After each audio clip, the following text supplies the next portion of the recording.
Tonight on The Best Times, we explore a form of meditation called mindfulness. We'll tell you why you need to know your family health history, and we'll learn ways of coping with menopause.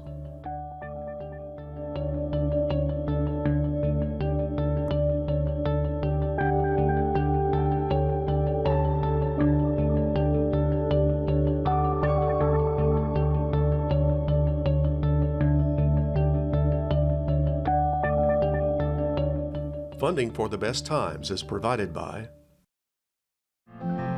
the Plow Foundation, striving to do the greatest good by helping the greatest number of people since 1964. Additional funding is provided by the members of WKNO. Thank you.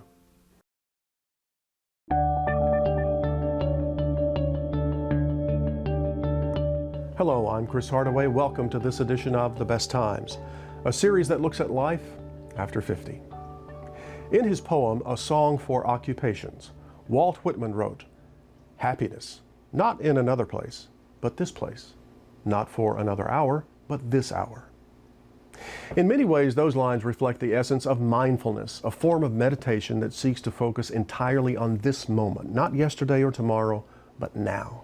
By doing so, one can lift the burdens of a stressful life, and that is why more and more people are seeking mindfulness.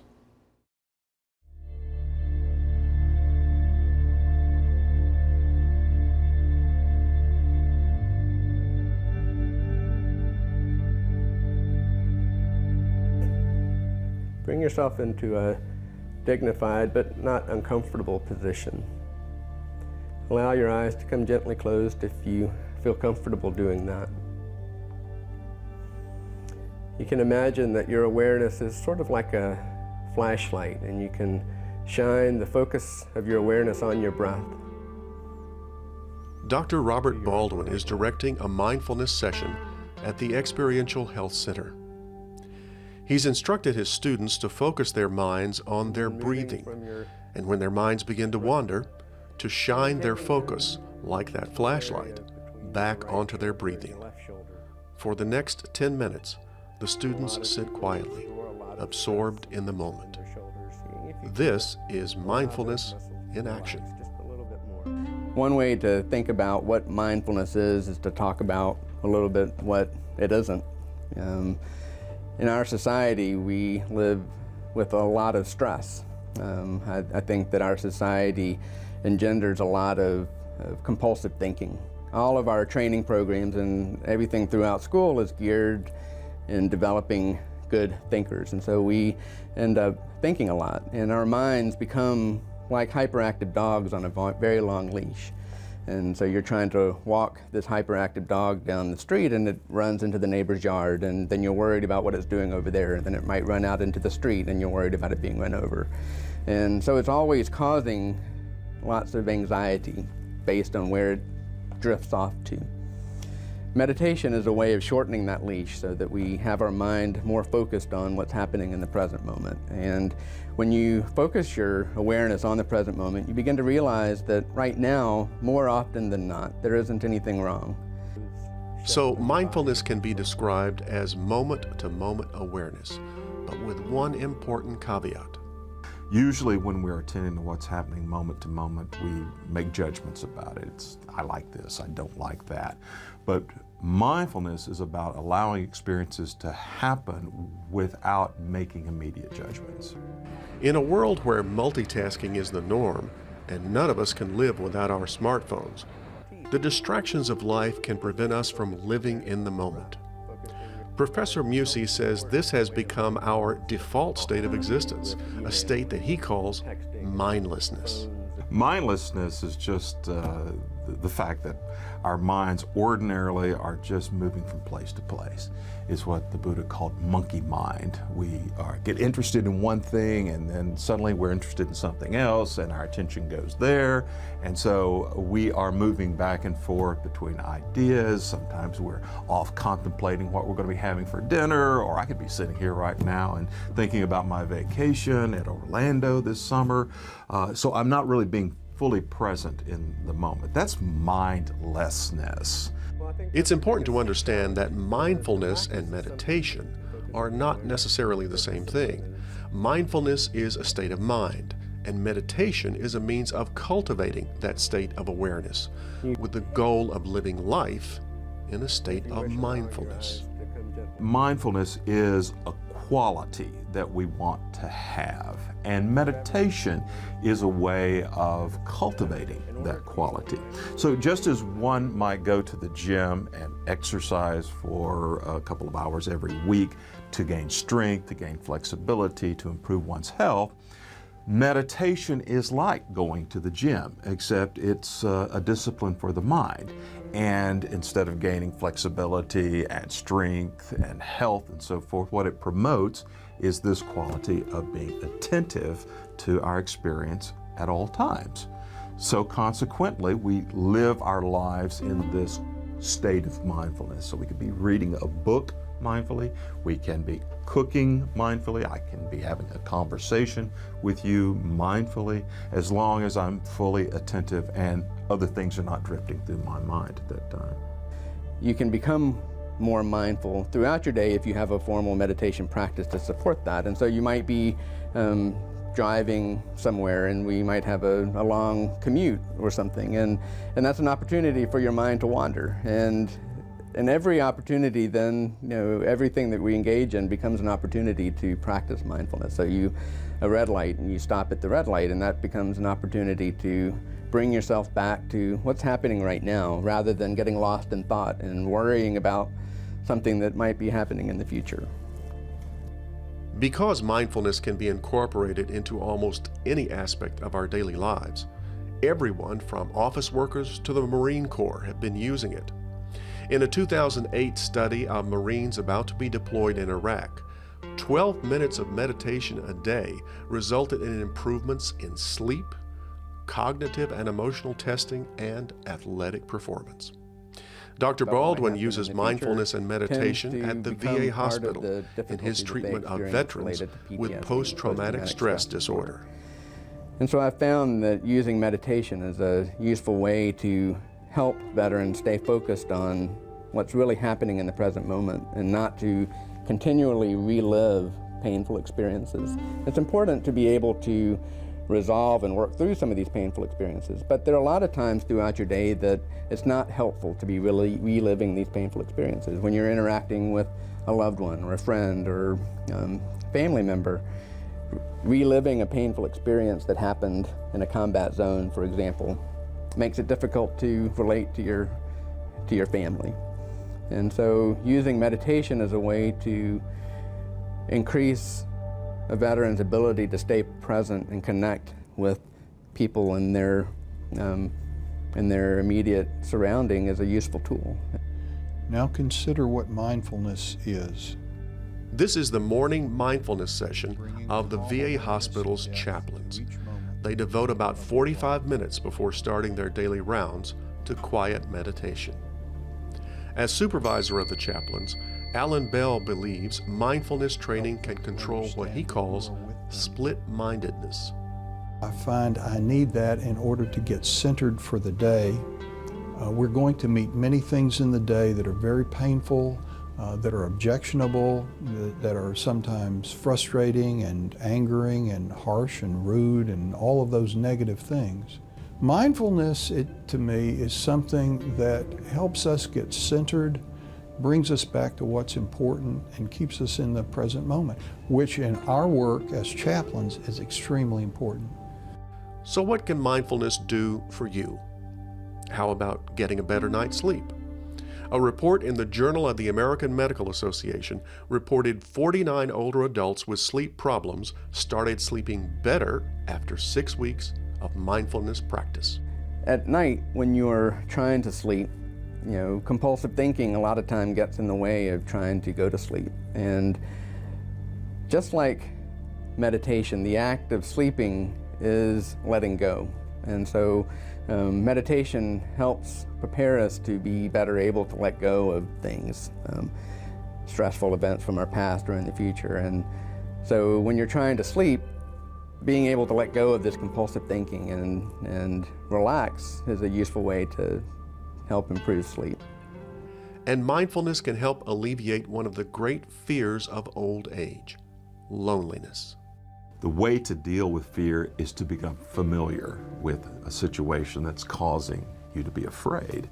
And so if loneliness is your problem, then sitting practice alone helps us to deal with that kind of loneliness. To me, what it does is to turn loneliness into solitude. And solitude is a very positive experience. It's where we enjoy being alone. After 30 years of practicing meditation and mindfulness, Professor Musey is a testament to the positive effects of living life in the moment. I'm a healthier person for it. I'm a happier person for it. And I kind of imagine my retirement right now as just sort of increasing the opportunity to sit there very peacefully and serenely and contemplate the mysteries of the universe.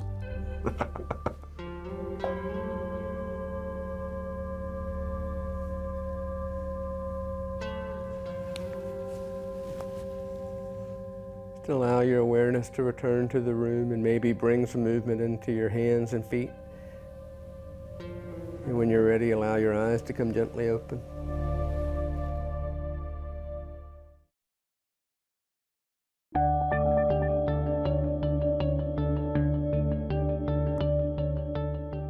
A recent survey revealed that 96% of Americans believed it's important to know their family's health history. But only about 1/3 of them have tried to gather the information and write it down. Healthcare professionals have known for a long time that common diseases, heart disease, cancer, and diabetes, and rare diseases like hemophilia and sickle cell anemia can run in families. Tracing the illnesses suffered by your parents, grandparents, and other blood relatives can help your doctor predict the disorders to which you may be at risk and take action to help keep you and your family healthy. Maybe it's time for you to compile your family health history.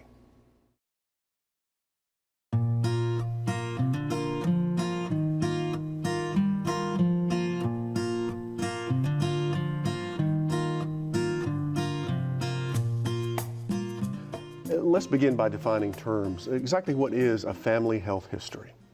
A family health history can be a written or a graphic record of diseases or health conditions that are present in someone's family. What makes it important? Why do I need to know my family health history? Well, with our families, we share a lot of things. That includes genetics, it includes our habits, our lifestyles, as well as our environment. So it's important to know what factors are out there that may negatively influence our health or may predispose us to health conditions or diseases as we age. Now, what role does genetics play in this? Because we all know you can't change your genes. You're Sure. stuck with those. You've inherited those. So what impact does that have in knowing your family health history on your risk of any kind of inherited disease? So you're right that we cannot change our genes, but what we can change is our lifestyles and our habits.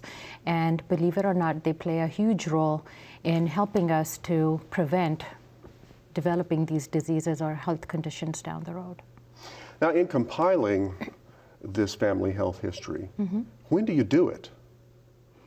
You should start as early as possible because the more we age, the more family members or aging family members we're going to lose. And so we will start to lose some of the informational background we could get from older generations. And to really get a meaningful health history, we want to go back at least 3 generations or have 3 generations worth of data. So the sooner you start, the sooner you'd be able to identify what risk factors are there, what kind of diseases run in the family, and then be able to take measures to make sure that we're preventing those from coming into our lives or our children's lives. Now, when you say 3 generations, are we talking nieces, nephews, cousins as well? Yes, yes. So it would be grandparents, parents, uncles, aunts, siblings, cousins, nephews, nieces, and our children. And what sort of information are you looking for when you're talking to someone and asking questions about, well, how did my great-grandmother die? Right. What sort of questions should you be asking? think the main things you want to identify are what medical condition or disease that they have, at what age did they develop that condition, and then at what age did they pass away, and what was the cause of their passing? Was it that same disease? Now let's talk about how a family health history is used by a doctor or physician. What's the purpose of it? How does the doctor use it? So when we sit down and gather that family history, we're looking for patterns that run within that family history. And we really want to identify individuals or family members that could be predisposed to diseases or health conditions. So we want to identify those individuals, and then we want to bring up further management, which may be, does this individual need further testing, or do we need to talk about prevention and health maintenance strategies? Give me an example of a condition, something that might raise a red flag to a doctor. So one that we see quite a bit may be multiple family members being affected by a certain condition. So an example would be hypertension or hyperlipidemia, which is high cholesterol, high blood pressure, or hypertension. And so if multiple family members have the same diseases that are coming up, then we can look at lifestyle, we can look at dietary habits, exercise, and start to talk to them about those things. And so that would be a very common example.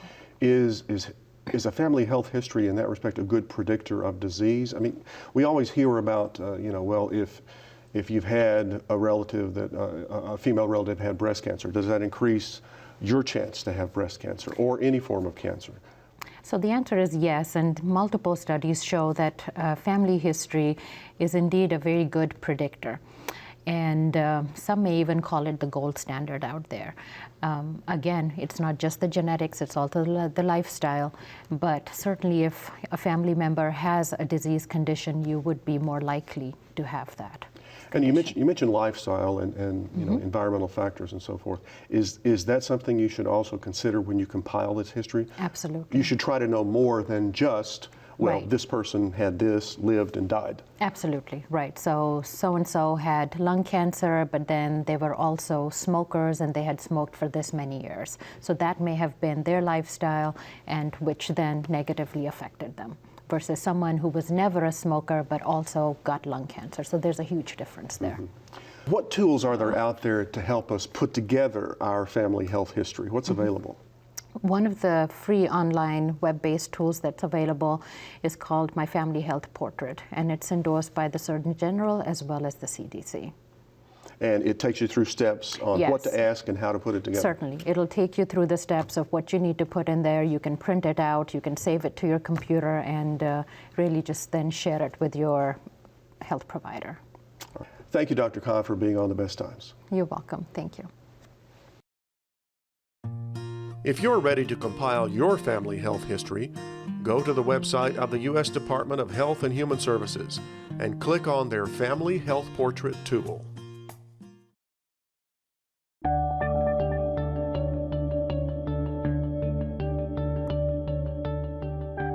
There are about 43 million women in the United States that are of menopausal age, and roughly 17 million of them will experience the condition known as hot flashes.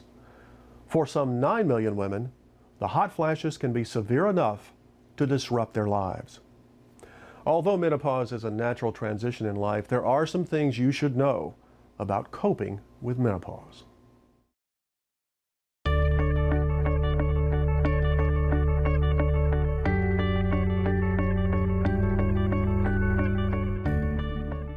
What is menopause? For most women, it's a normal, natural event that occurs in their life. It's a normal physiological developmental event, barring any sort of medical intervention that makes it occur early, such as a need for a hysterectomy or perhaps radiation for cancer. For most women, it's a normal, natural, physiological developmental event. And it usually is not one sort of menopausal universal event. It's very specific to every woman. It usually occurs because of fluctuation in hormones, a decreasing of estrogen due to ovarian aging. Really, it's a one point in time in their life. It's the point where their cessation of their final menstrual period. So before that, it's called perimenopause or menopausal transition, then the final menstrual period, then it's postmenopausal. At what age does menopause occur? And the average age tends to be around 51 in the Western culture. So that kind of ranges from 45 to 55, with the average age being around 51. And for many women, or for some women maybe, there's no symptoms or complaints at all. They may go through, they may have a few hot flashes, and we'll talk about that in a few minutes. They may have a few sort of complaints, but some women go through the change. The hallmark is a change in their menstrual cycle till they reach that point in time when there's a cessation of their menses and they have none at all. That's all they have. Are there cultural differences in menopause?